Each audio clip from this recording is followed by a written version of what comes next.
Ladies and gentlemen, I'm Papa Boris, and in this video, I'm going to explain some of the basic mechanics and share my thoughts about a game in early access called Trials of Fire. I actually found this game through an ad on Board Game Geek, and I clicked on it, and then it was like, this is a tactical squad-based, turn-based combat RPG that's a roguelike and a deck-building game. And I was like, well, crap. I guess you might as well just break into my house, take $8 from my wallet, and then give me a copy of the game for free, because it's basically the same thing.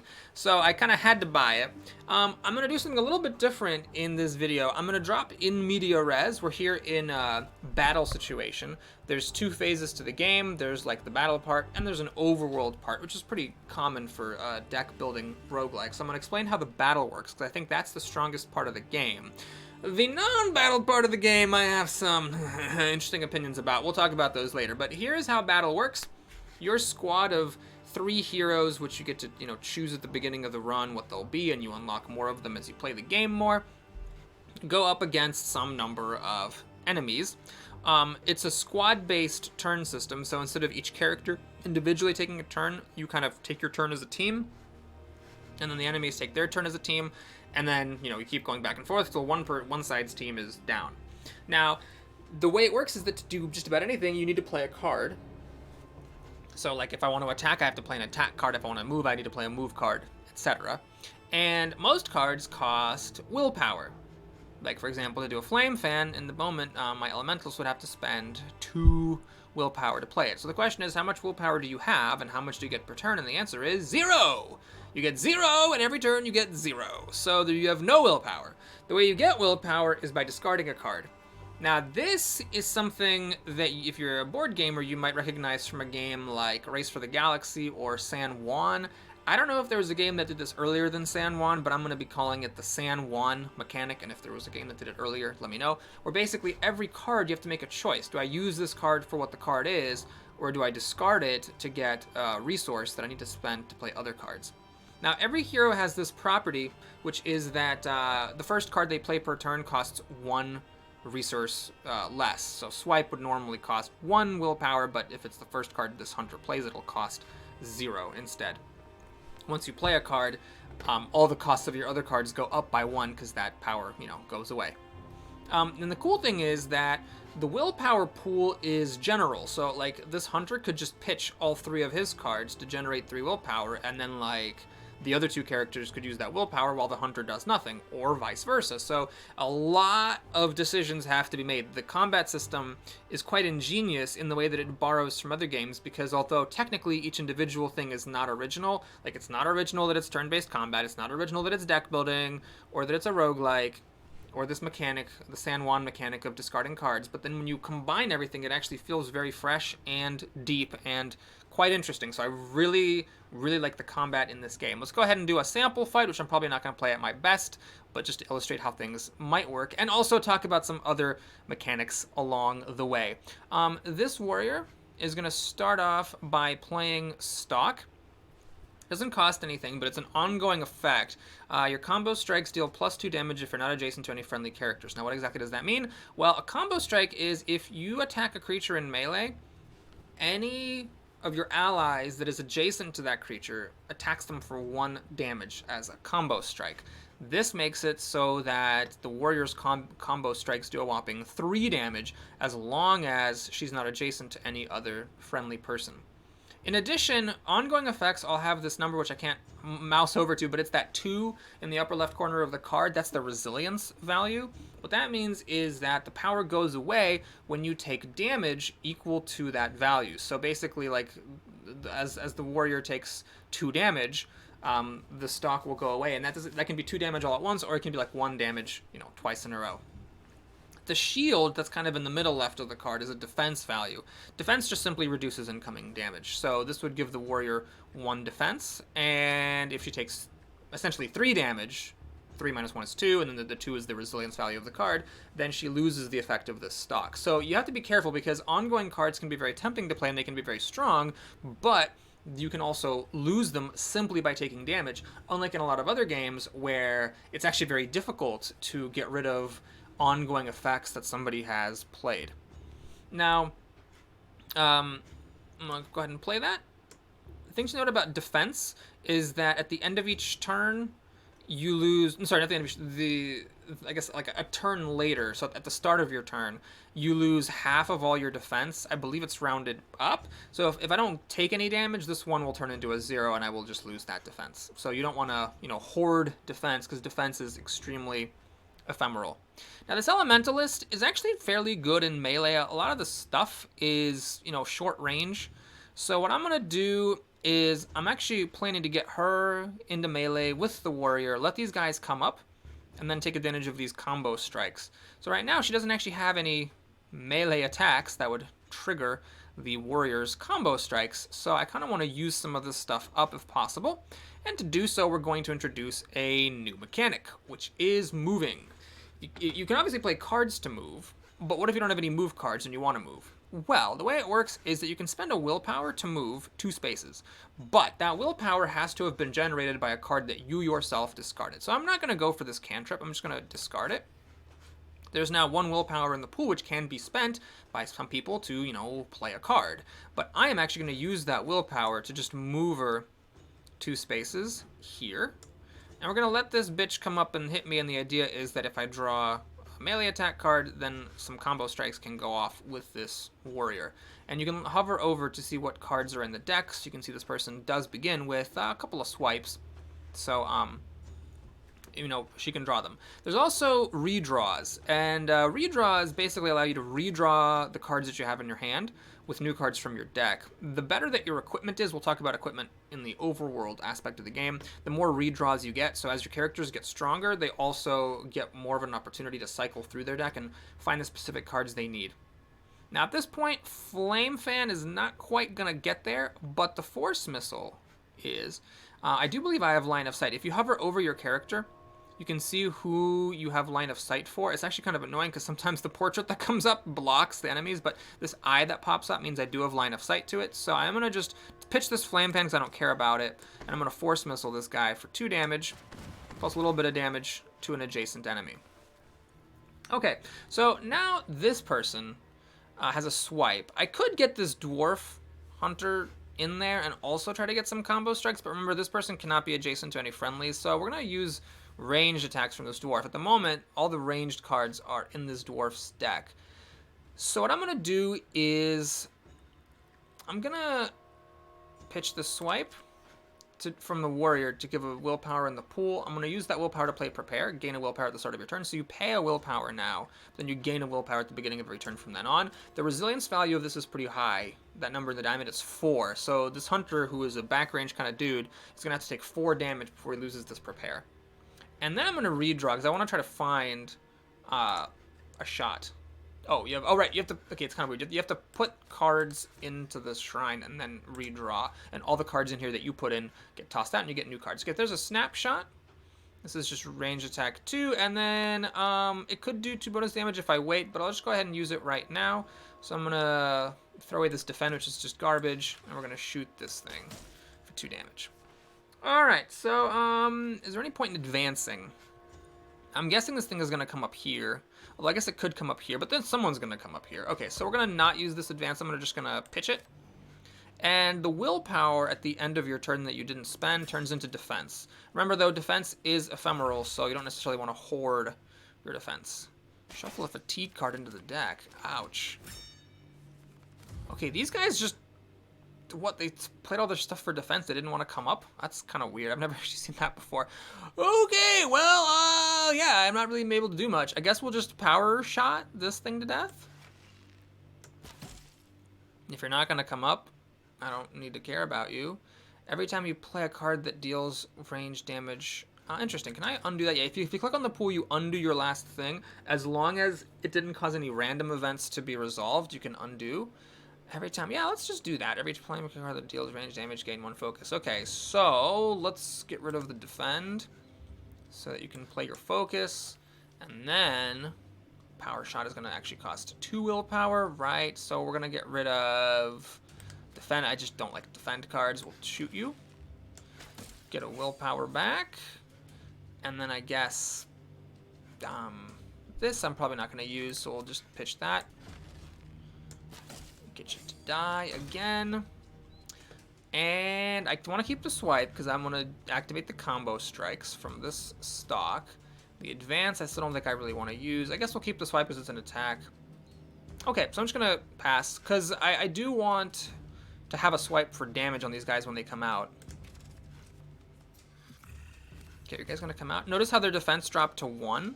That's because they had a bunch of defense hoarded up. Oh, crap. These are ranged things. God darn it. Okay, so my whole entire plan of doing the whole combo strikes is clearly just not going to work. So we got to do something different. Gain 1 willpower at the start of the turn. This guy has 3 defense. There's no point attacking him. This is going to drop to 1 anyways. Oh, God. Okay, can I actually see this person? I have line of sight to that guy? Wow. All right, so power shot. That'll do a couple of damage. So it's down to 3. This stuff doesn't do anything. I've already used the redraw. Defend 2 after pouring a melee attack. Can actually do prepare. As long as she doesn't take 4 damage, that would be nice. Okay, we'll do that here. And advance would let me get up to here, but not up to here to attack this thing. I'm actually just gonna... I should really try to advance on them, shouldn't I? Okay. Yeah, the warrior, I guess, and the elementalist really should try to catch up to these things. The ranger can do a little bit of shooting. All right, so we'll pitch that for willpower because it seems stupid. We'll just run up headlong like we're idiots, and then same for you. I'll hang on to the swipes. You might want to advance as well so you can actually like get line of sight more easily on these guys. I mean, I guess the dwarf is kind of okay where the dwarf was. Oh man, I thought these things would come up to me, but they just totally didn't. So now I have no idea what to do. All right, we'll just pass the turn. Maybe I should have pitched away that swipe because it's not really all that useful. Take aim. They all deal +1 damage. Cute. They're gonna move up. Come on, move up to me. Thank you. I appreciate that. All right, did I lose my... I did not lose my stock card. Okay, is this a square? That is a square. Okay, I think we can finally start to do some work. So I am going to advance here with my wizard. I am going to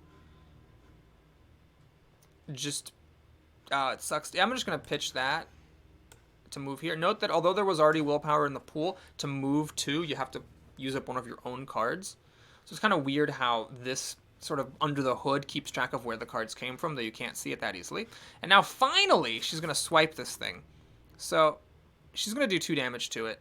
And then the warrior will do a combo. Oh, right. Yeah. So I forgot to mention, you only do combo strikes if you're not adjacent to 2 enemies. So the warrior would have done a combo strike, except that there was another person adjacent to the warrior, so that didn't happen.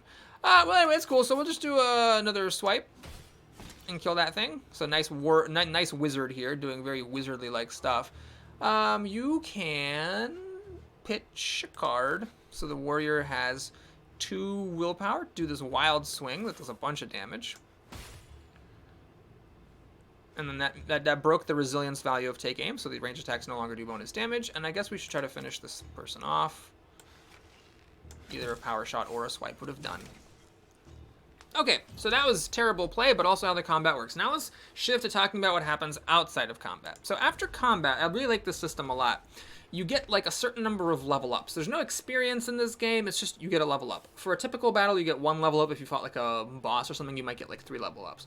You choose a hero to level up, with the catch being, of course, that no hero can be more than 1 level ahead of any other hero. So if I choose my elementalist to level up, then the next time I get a level up, I cannot choose her. I have to choose the warrior or the dwarf. And then if I choose the warrior, then now at that point the elementalist and the warrior are each a level ahead of the dwarf, so the dwarf is the only person who can accept level ups. So let's go ahead and level up our mage, let's say.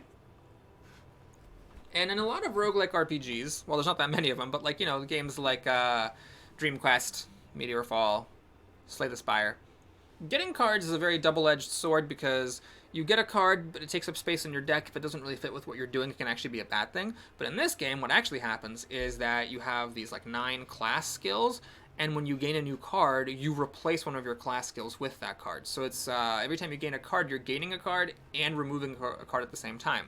Now in other deck-building roguelikes, removing cards is a very valuable thing that you have to often pay a lot of resources for, because it's very nice to remove crappy cards from your deck since you start with a bunch of crappy ones in there. But in this game, the reward system combines the acquisition of cards with the removal of cards, which I think is genius because you're much more likely to take the cards that you're offered. As long as there's anything that's even remotely better than what you already have, you can replace it. There's also a strategic element where I can be like, I'm going to take this attack card, but I'm going to replace a movement card with it because maybe I don't need movement. You know, you can do stuff like that, and that expands your strategic options and just overall makes the game more interesting and complex. So by encouraging play, so like it's a really like a double-edged kind of, or it's a double whammy kind of thing in that the way the reward system is set up, you're both more likely to take something that you're offered, and on top of that, there's a lot more strategy that goes into it than simply this card goes into your deck, and then elsewhere, removing cards from your deck is a good thing. Storm Conduit. After performing a melee attack, deal 2 magic damage. And oh yeah, I think that's cool. So I do like to play her more as a melee character anyway. So we're gonna go ahead and let's just I'm gonna replace this. What's her face? There's something I don't like. Yeah, every time you play a card that deals magic, gain a willpower. It's just 2 willpower to start with. It takes a long time to get it back. So we're gonna replace that ongoing effect with this one. Although getting rid of like the defend is also reasonable because I often end up discarding it. But if we are going to play melee, sometimes maybe like blocking 2 preemptive damage is good. So we'll confirm that level up. We'll take some coins, some food, and a crafting material. And now we're in the overworld. And this is where I think the designers goofed up big time. Because this part of the game is just sort of silly at the moment, in my opinion. Basically, there's a survival element to this. You have a certain amount of food. If it runs out, you know, bad things start happening. Your party has stamina. You have to rest if you get tired to regain your stamina, or else your characters get fatigue cards added to their decks. There are these herbs which you can use to heal people or to stop injuries. Damage after battle is permanent, so you know it's just like another roguelikes. You know, like how well you do matters in addition to just whether you win or not, because the damage is ongoing. So there's all this stuff, but then what you're actually doing is you have to follow this marker to try to get to your next like quest objective. And this is where the interaction of the various elements that the game borrows from other places does not work very well, because since there's a survival mechanic, I can't just like wander around because then I'm going to run out of food and die. So you're pretty much just always going towards this yellow marker. Like you are in this map and you can go anywhere, but you're going to go towards this marker. And then there are these question marks, which are like events. So that's, you know, borrowing from things like Faster Than Light, which is totally fine. This is a great thing to borrow from, but the problem is you pretty much always want to stop by any events that are on the way because that's how you get food. So yeah, there are choices, like here, do I go down and then have to fight these things, or do I like try to go around the mountains so I don't have to fight them, but then I also don't get the question mark. Like, I'm not saying there aren't any choices, but a lot of it is just like continually clicking towards the golden arrow until you get there, whilst also stopping at, you know, any question marks that you reach along the way. That is a pretty big detour actually around those mountains. So now we're tired, so okay, let's go ahead and rest. During resting, there's a bunch of stuff you can do. You can like, there's honing equipment, there's a tuning shit, there's crafting, but I really just don't think that it makes, like, I don't think it's like worth it. Like, it doesn't add that much interest to the game. I read a while back how there was a really interesting development for Into the Breach where like the designers almost gave up on Into the Breach. They had like all these like different systems, and then before they gave up on it, they were like, well, what part of this game actually works? It's the combat. So they stripped everything down to just a series of combat things, and then that game ended up being like amazing. It was one of my favorite games of the past year. I really hope that the designers of this game realize that the overworld aspect is just not good, and there's a whole bunch of crap that's not that important and doesn't really add to making the game any more fun. So perhaps one of these days, in the early access phase of the game, the designers will realize they just need to strip it down. If you focus on the combat and just add like a little bit in between with character development, I think this can be a really solid game. Now, I don't play early access titles anymore on my channel. The reason is not that I've been burned by early access. It's actually the opposite. I've had really great experiences with early access, but what happens is you play this amazing game in early access, you know, tire out on it. Not that that's a bad thing, but you know, you just play the game until you don't want to play it anymore. You've done everything you can with the game. You don't want to play it anymore. And then the game is released. And there are changes. Obviously, things change throughout the development cycle of a game, and once the game is released, it's like, oh, well, I don't want to play it anymore because I'm kind of tired of the game, but this is clearly a more polished version and a more complete version of the game that I burned out on while it was still in early access. So if I see a game I like this one, I wait for it to be released, then I play it, and then I do it on my channel. So I'm going to keep an eye on this game. Perhaps you will as well, and you can support the developers if you want to by hopping into early access. But I feel like for this to become a big hit with me, the overworld aspect of the game needs to be improved. Now, to be fair, there are other modes of play. So when you choose your adventure, I was on the main thing, the water gem quest. There is a longer quest. The water gem is going to take up to 2 hours. There's the God Hunter quest, which is an extra stage that according to the estimates, can take 3 to 4 hours. And then there are these challenges. So there's a daily challenge, which is like something or other, and then you like have some modified rules, and there's combat run. And so you might say, well, Boris, isn't combat run kind of like what you wanted, where it's just a bunch of combat encounters with some deck building? And this is, like, on the other hand, a little bit too sparse. So I want something more than just one random combat encounter after another. There should be something in the middle. I like, the events with the random things unfolding and different choices and stuff. But just clicking towards a yellow arrow on a map while stopping at question marks, that's the part that needs to be improved. And there's also miscellaneous where you can set up your own quests or just go like on a random endless mode until you die. So there are other modes of play, and perhaps, if I, played more combat run, I would find that is in fact to my liking. My issue with daily challenges is that when you have a game that like lasts up to 2 hours, doing that every single day is a little bit weird. Daily challenge is a mechanic that's been used in a lot of games, but I think it really only works in games that can be finished in like 30 minutes or less. When you have like a game like Slay the Spire or this, in my opinion, the daily challenge mechanic isn't that good because it just takes too long to do one run, and then you basically that's unless you're a person who has like 8 hours a day to play video games, like that's your time to play that game for the day, if not all of your gaming time for the day. So I don't think the daily challenge quite saves the problem I was talking about with the story mode, but I will be keeping an eye on this game, and I have really high hopes for it because the combat is just so interesting to me. Thank you so much for watching this. I hope you enjoyed it. Please like and or subscribe, and I'll see you again soon. Take care.